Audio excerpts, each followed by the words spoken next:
Hello and welcome to SK బిషాట్స్. ఇవాళ double హెడర్లో ఇంకొక మ్యాచ్ ఏక్నాథ్ స్టేడియంలో LSG versus KKR. Two struggling teams. Better cricket అని పెట్టే తమ్ముళ్ళు, ఎందుకంటే వాళ్ళు బెటర్ క్రికెట్ ఆడాలి. అఫ్ కోర్స్ కేకేఆర్ ఎట్టకేలకు ఆర్ఆర్ మీద విజయం సాధించగలిగారు, బట్ అది కూడా కొంచెం వాళ్ళకి ఇబ్బంది కలిగింది. But they one that match. ఆ కాన్ఫిడెన్స్ వాళ్ళకు ఉంటుంది.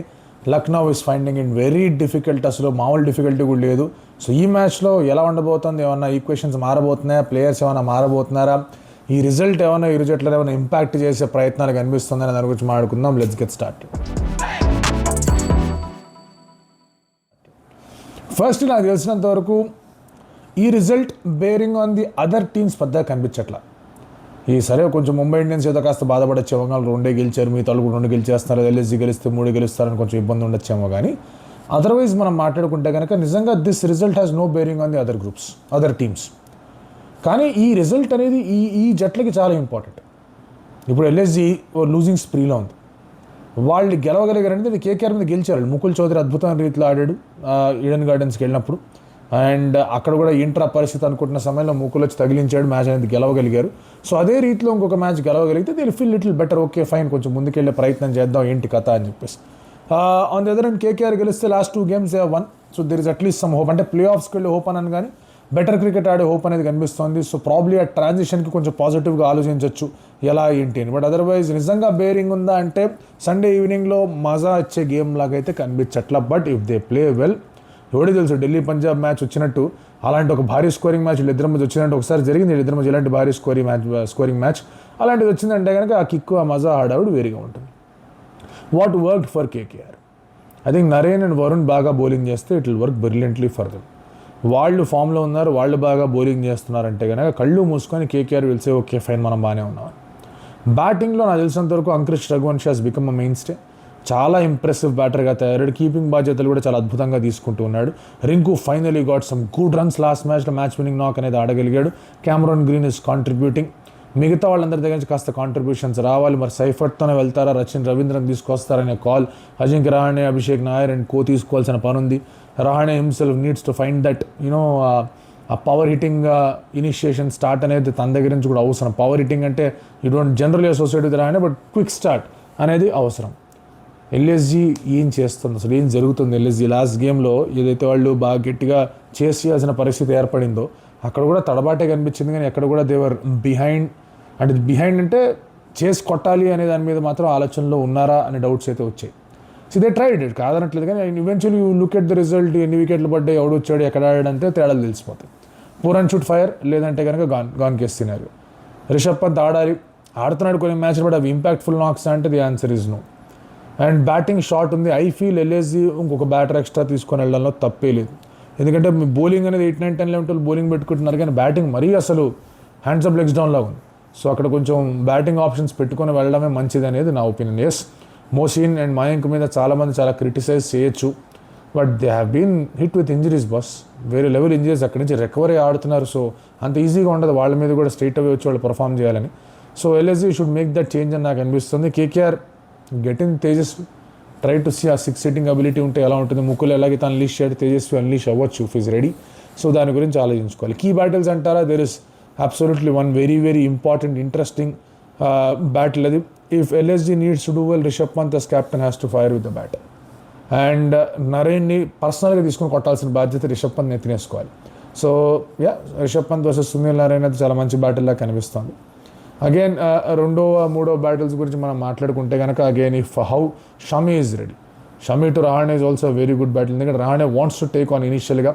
ఆ పవర్ ప్లేలో రహానే వికెట్ పడింది అంటే అగైన్ యూఆర్ ఎక్స్పోజింగ్ ఇన్ఎక్స్పీరియన్స్ కానీ చిన్న ప్రెషర్ ఫ్యాక్టర్ కానీ పెట్టచ్చు అక్కడ.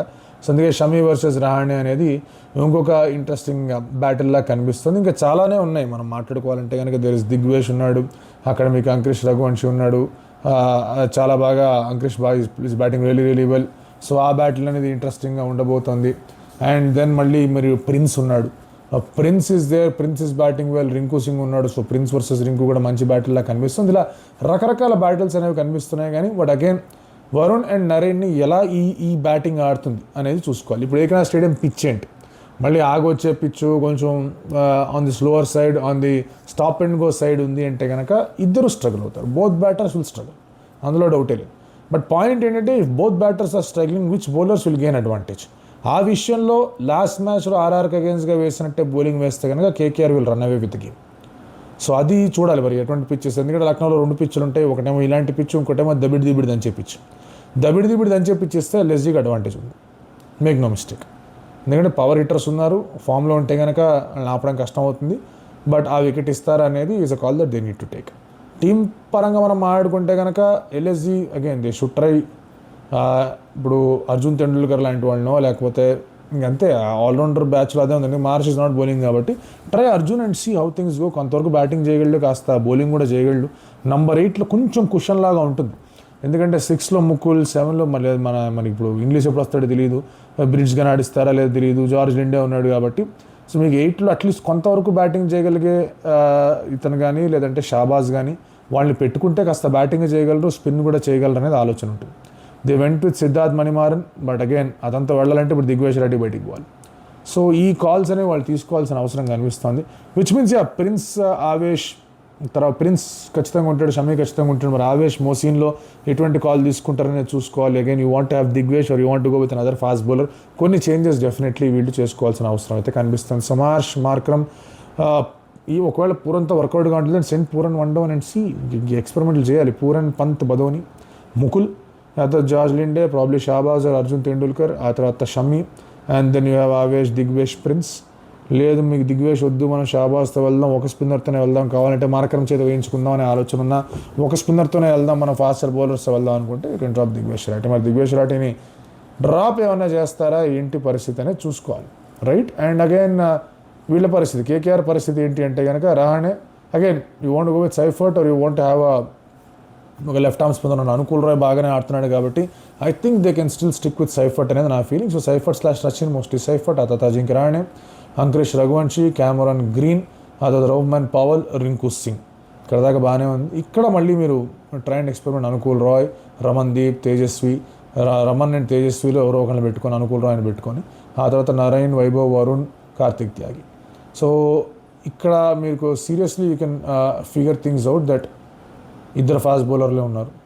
And then Cameron Green if and అటు ఇటు బౌలింగ్ చేసేది, రమన్దీప్ అటు ఇటు బౌలింగ్ చేసేది. So they will have to completely rely on Varun and Narine. Varun మీద నరైన్ మీద బాగా రిలై అయ్యి వాళ్ళు కనుక బాగా ఆడారంటే KKR will win this game. వాళ్ళిద్దరు ఎవరో ఒకరు సరిగ్గా బౌలింగ్ చేయకపోయినా LSG has a fair chance. Again ఇందాక అన్నట్టుగానే I think if LSG puts on a very big score KKR చేజ్లో స్ట్రగుల్ అవుతారు. కేకేఆర్ కూడా ఒక 200 దాకా స్కోర్ పెట్టిందంటే ఎల్ఎస్జీ మైట్ ఆల్సో స్ట్రగుల్, ఎందుకంటే అక్కడ ఆ స్కోర్ బోర్డ్ ప్రెషర్ అనేది పెట్టగలదు. బట్ బ్యాట్ ఫస్ట్ చేయడానికి ఇద్దరు ఇష్టపడతారా, దట్స్ బిగ్ క్వశ్చన్. సో చూద్దాం ఎలా ఉండబోతుంది ఈ మ్యాచ్ అనేది. So it is dead rubber అని చెప్పరు ఈ మ్యాచ్ని, ఎందుకంటే స్టిల్ మనం సగంలోనే ఉన్నాం, అప్పుడే డెడ్ రబ్బర్ అని మాట్లాడకూడదు. కానీ వన్ ఆఫ్ దీస్ మ్యాచెస్ ఏవైతే వేరే టీమ్స్ మీద అసలు ఏ మాత్రం కూడా ప్రెషర్ క్రియేట్ చేయని matches at this particular stage అనేది ఈ మ్యాచ్. చూద్దాం ఎలా ఉండబోతుందో బ్యాక్ హోమ్. సో రివ్యూలు వస్తాయి, ఇంకొంచెం ఎక్కువగా క్రికెట్ని ఫాలో అవుతాయి, ఎవరు ఆడుతున్నాడు ఎవరు ఆడలేదని తెలుస్తుంది. 2 రోజులు రివ్యూ చేయలే, ఒక్క బాల్ కూడా చూడలే. బాల్ చూడకుండా ఏదో చేసామో జరిగింది అని చెప్పడం కరెక్ట్ కాదు. షార్ట్స్ చేసినప్పుడు కూడా కాస్త ఫాలో అవ్వగలిగా కాబట్టి షార్టే చేశాను.